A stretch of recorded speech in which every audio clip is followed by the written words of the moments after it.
Welcome to Beta Bay Toastmasters, where we feature speakers from Monterey to San Francisco. It's our time for a mini show to show viewers and also to have some fun here what Toastmasters is all about. We have two speakers for today's show, and we'll be following with two evaluations, one after each speaker. It's fun to be here. I've actually got quite accustomed to working on the crew, so being here in the studio on stage is kind of fun for me. And this is episode 32. Our first speaker tonight has been in Toastmasters for 27 years. We have some big numbers here. Episode 32, 27 years at Toastmasters, and he's also been an engineer for 30 years.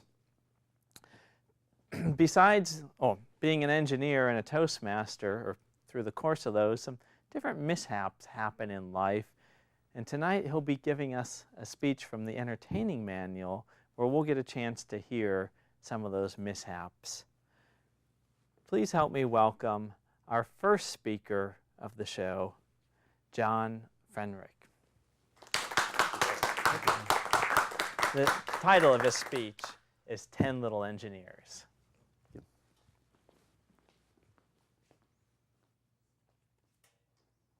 Perhaps you've heard of the children's rhyme, 10 little, 9 little, 8 little Indians. Or maybe you've heard the Agatha Christie story of the same name, 10 Little Indians. Well, tonight I'm going to tell you a story along those lines.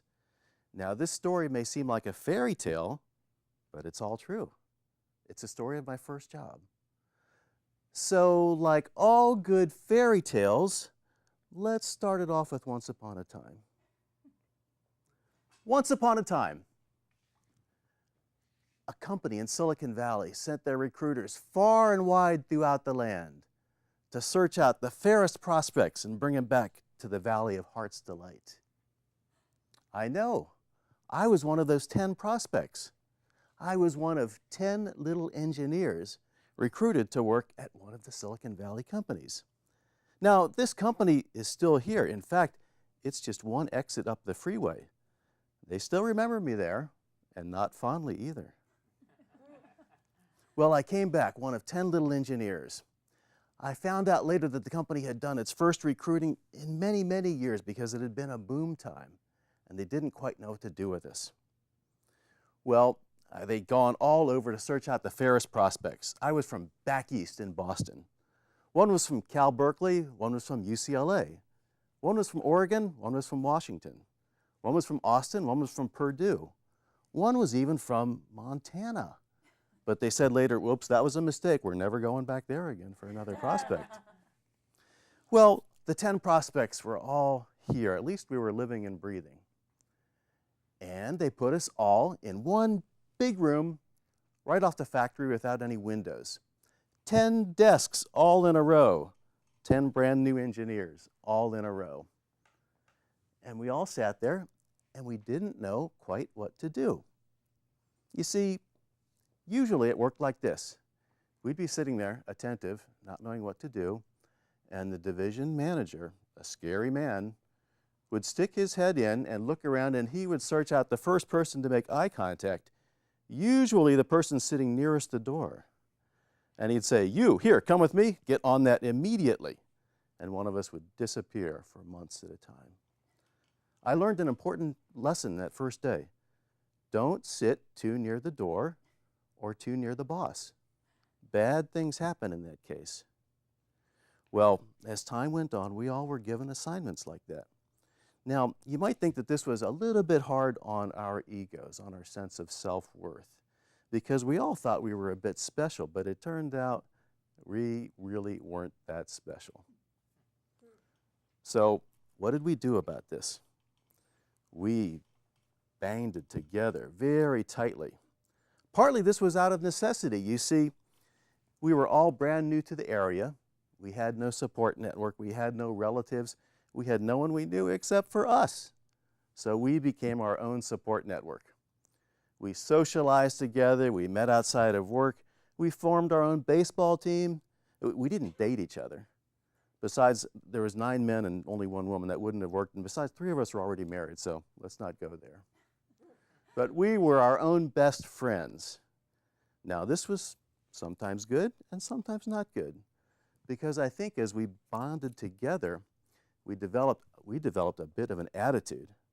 You see, our attitude was, we're the outcasts, we're the outlaws, it's us against the world, we play by our rules. And we did everything together. And I think the downside was, because we were so tightly bonded together and we only listened to ourselves, perhaps we didn't go out and form those new networks. And perhaps when people were trying to tell us, you know, you really might want to think about doing this, and we were much too sophisticated to ever believe any of that, we didn't take those kindly offered words of advice as we should have. Now, we found out later that we were just put into these open slots. About 1 year into this, Mike, our natural leader, the smartest, the brightest, the best of all of us, he said, I've got this figured out, I'm leaving. And then there were 9.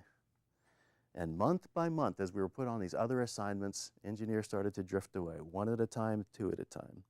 And then there were 8, and then there were 7. Now, we found out later that we were just supposed to fit in and take slots. One engineer was given a slot because one of the other senior engineers died quite tragically over the weekend. Come Monday morning, Jerry was given his job, his slot, his work.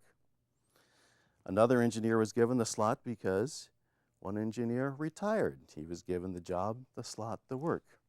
My turn came when one of the senior engineers started dropping hints that he'd been talking to some of the competition. After they marched him out with security guards that very morning, I was given his office, his desk, his projects. The pictures of his wife and kids were still on the desk. I was given those too. And so it went. One by one, we disappeared. I lasted about 3.5 years, and I left right about in the middle of the pack. And then there were 5, and then there were 4, and then 3. After 5 years, only one of us was left, Andy. Andy had been everyone's friend, volunteered for extra work, always there for everyone else. After 5 years, the company laid Andy off with the explanation that they could now hire a new college grad for half the salary that they were paying him. And then there were none. And so, what did we learn by all of this? Well, I think we learned some important life lessons. Number 1, don't sit too near the door or too near the boss. Bad things happen. Number 2, although it's good to bond together, it's always important to keep the networks open and learn other things too. And number 3, always be open to those new experiences. Well, we started off with Once Upon a Time, so perhaps we should close it like a good fairy tale should end. Let's give it a try. And so they all lived happily ever after, only they did it somewhere else. Kevin. Thank you for that. Okay. So, how'd you get it, or what Toastmaster club are you with? Rye Toastmasters, the finest Toastmasters club in the known universe. And what was the first club that you joined? The first club I joined, which was on the impetus of my boss, who said, find a club or find a new job. And the club was? Mid-Peninsula Toastmasters here in Palo Alto, California. Great. Well, thank you for joining us on our show. Thank you. Now, for our first evaluator of the night, we'll be having someone who is the EVP at SAP Toastmasters. For those of you viewers who don't know, EVP is the Educational Vice President. Please help me welcome Jennifer Richardson. Thank you. Mr. Toastmaster, thank you. Thank you, fellow members and guests and viewers at home. And John, thank you very much. It was a very enjoyable speech. It brought me back to fairy tales as a child and also my first job.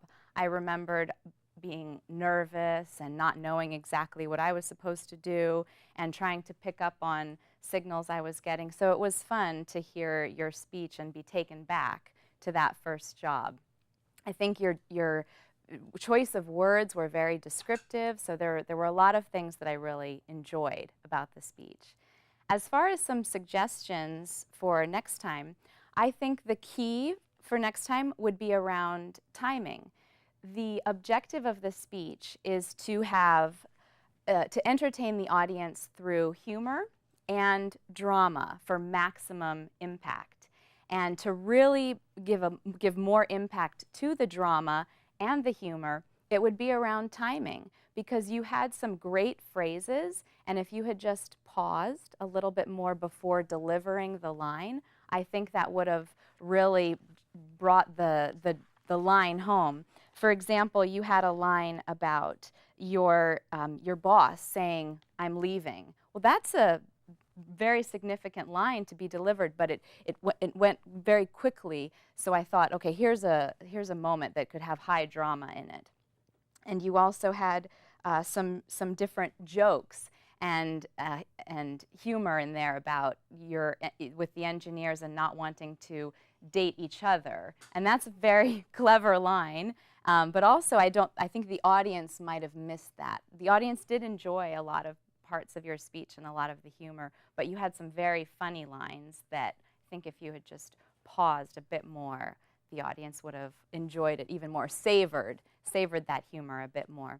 So overall, it was a fantastic speech, and I look forward to your next speech, and I really enjoyed many parts of it, and I think content-wise it was excellent, so just timing. Thank you very much. Thank you for that excellent evaluation. Thank you. Thank you for being on our show. Now that you've heard our first speech, we will be going into what we in the studio call a roll-in, but some of you might think of as a tape. It's 3 minutes long, and it will be featuring Rory Vaden, who is the runner-up for the International Toastmasters contest.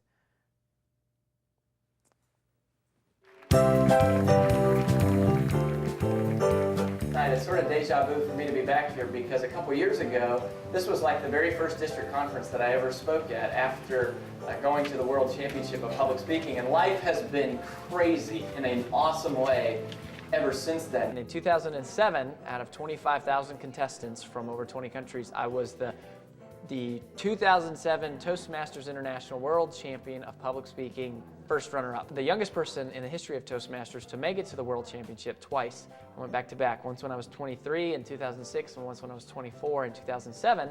I knew at a fairly young age that I wanted to be a professional speaker and an author. And it's like, who's going to listen to a 20-something-year-old about success and self-discipline? And so when I learned about the World Championship of Public Speaking, to me, I thought, wow, what a great avenue or vehicle that if I could win the World Championship of Public Speaking, that people would maybe take note of that. And now, since that time, I leveraged that experience and started a company called Southwestern Consulting. And most people know us because we're the ones who do the huge motivational sales training conferences. People go, wow, he's so young. And I am young in age time, but I'm very, very old in stage time. From October 27th, 2005, which was the day that I decided to pursue the World Championship, and August of 2007, when I came in second, I spoke 304 times for free. And through that process, not only did I become a better speaker, but I became a better student of speaking, because I recorded every single presentation and watched every single presentation, and I was becoming my own best coach. And the good news about that is that everybody has a chance. There's a hope for everybody. But the bad news, or the realistic news, is that you have to work at it.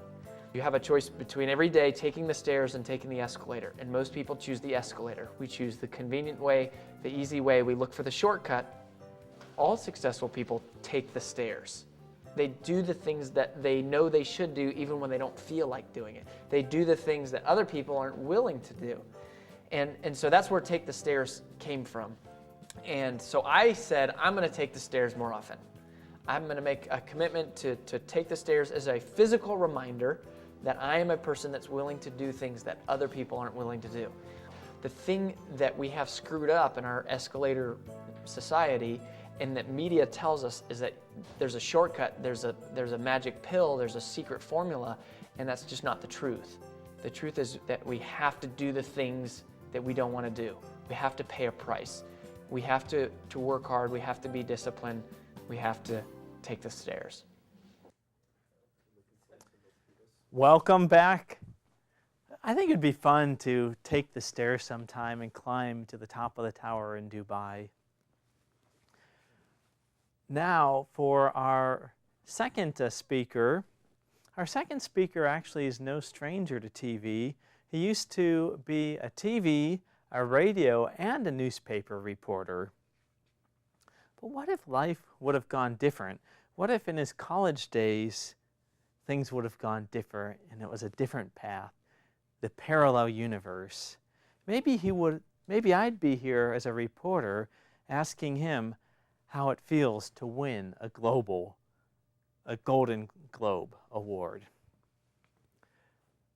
He'll be giving a speech from the Entertaining Manual, and the title of his speech is The Hollywood Moment. Please help me welcome speaker number 2, Kevin Ferguson. Thank you. Don't you hate it when your one opportunity at Hollywood stardom gets interrupted by being held up at gunpoint? Good evening, fellow Toastmasters, and welcome guests. Back in my college days, a good buddy of mine who lived in my college dorm was going to be the lead in a movie being shot in Hollywood. And so we're hanging out in his dorm, along with his buddy Craig, who's his roommate. And he's like, "Hey, Kevin and Craig, why don't you guys come down to the studio, and maybe I could get you on as an extra." I thought, wow, this is great. And he goes, "And if you guys get there early enough, I might even be able to get you a speaking role." I thought, wow, that's how Hollywood careers get started. So Craig was my teammate on the Long Beach State rowing team, and we had morning practice. This is during Christmas break, but we still had morning practice, and we had to be, practice ended about 8:30, and we had to be in Hollywood by 10:30. So we had to get from one end of LA to the other end of LA with congested freeways in between, fight the city streets, and then find parking and be there by 10:30. Well, we thought it was doable, but of course, since it's during Christmas break, the coach realizes nobody has to rush back to classes. So of course, he extended practice. But that's okay, because Craig's a speed demon. So we peel out onto Pacific Coast Highway right after practice, and we get back to Campus Drive, and he's just about to turn on the Campus Drive just as this little old lady figures that she's going to push her walker across the street.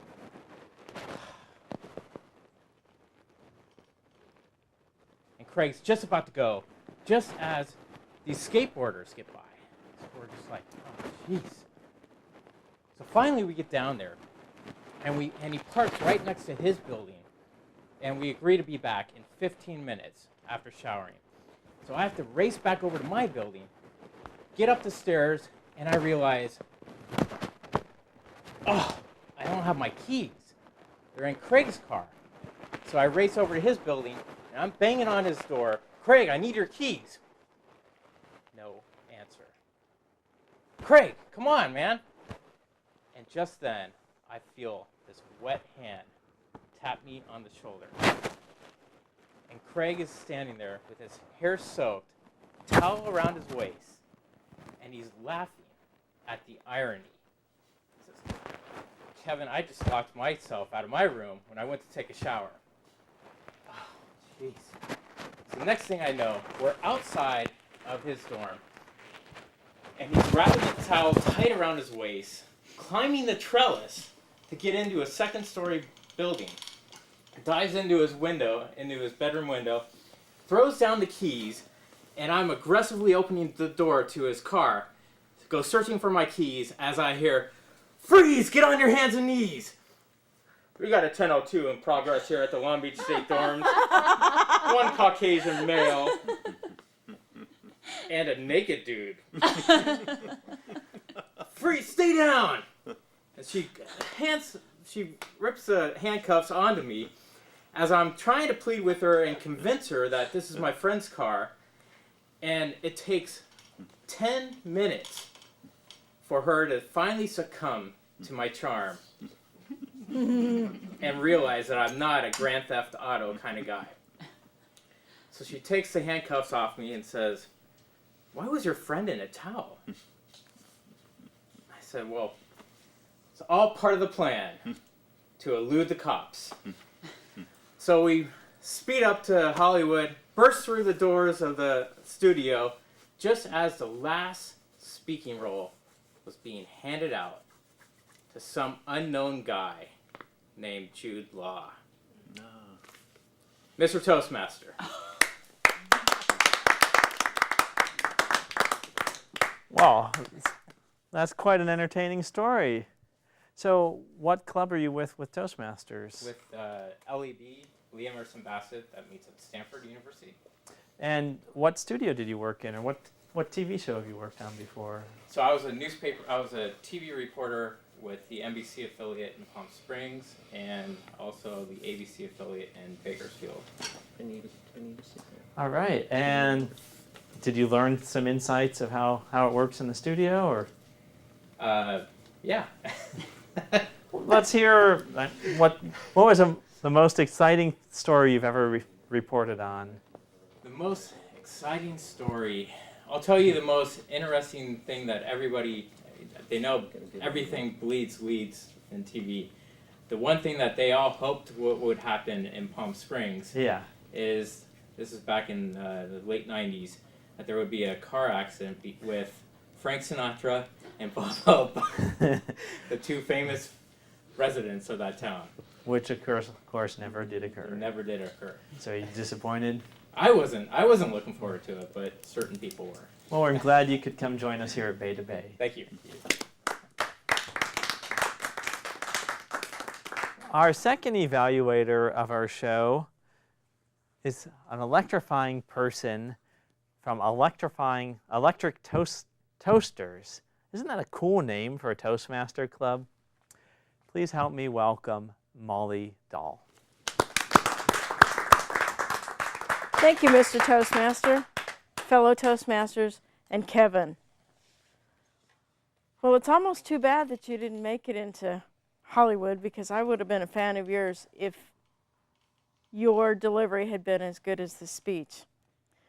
Now, I'm not an advanced Toastmaster, so my evaluation is a little more on the basic side. The manual asked me to give you feedback on such things as what indicated that the audience was involved in your story, describe how the speech was organized, and how effectively did you do these things. Well, we all laughed, we gasped, and we nodded quite understandingly when you talked about being stuck in traffic and waiting for the old lady to get across the intersection. Been there, done that. Your story was very chronological, and since it was pretty short in time, it was very easy to see and hear beginning, middle, and conclusion. Very well organized. Your story was riveting. Not quite so much for the descriptive words, but you had marvelous projection and vocal variety. This was a good example, a good manual speech for someone like me who's not as advanced as you to listen and to learn from. I would love to hear more of your speeches like this. And how could you improve? Well, that's always a tough question for me to answer. In this case, however, it would be very easy. Because of this being a televised show, I would say face your audience. I bet when we watch the tape, there'll be some clips where you were turned a little bit away. So don't forget where your audience is. Obviously, you need to be paying attention to the timer, but you want to make that eye contact, make that connection, and make sure they stay with you from the beginning right to the end when you're getting the handcuffs on your wrist. The best parts of your speech, of course, were the projection, your complete involvement in the story. I almost felt as if we were reliving the story with you, and your wonderful choice of words. This was just a real gem of a speech. Thank you very much. Mr. Toastmaster. Thank you. Electrifying evaluation there. Real quick question, where does the Electric Toastmasters meet? We meet at Electric Power Research Institute right here in Palo Alto. Well, thank you for coming on our show. Thank you. This gives you a good sample of what Toastmasters is like. Molly, I did want to point out one little tip for you is if you didn't say that don't say that you're not an advanced Toastmaster, or if you didn't say that, none of the viewing audience or none of our audience here would have any idea, because I thought your tips and points were spot on. The advice you gave, it was very basic, but it really hits home, and that was an excellent evaluation. Toastmasters is a club, or an international club, something that I really enjoy. I think the secret is it's deep within our DNA that the way we communicate best is to tell stories back and forth. The founder of TED's Talks, I heard him at an interview, and he actually said it's in our DNA that people would go around fires back thousands and thousands of years back before there was writing or anything. People would go around fires and they would tell their stories in the evening. So Toastmasters carries on a tradition that just goes really deeply back behind into us. It's a skill which I encourage everyone to practice and to hone in on and to enjoy and have fun with. Because I don't always get to come up here, I want to take a special thanks to our studio, to our in-house camera crew here, our floor director, and behind the scenes, we have a control room full of people who help to make this show possible. Thank you. And for all of our viewers, please go see more at www.d4tm.org.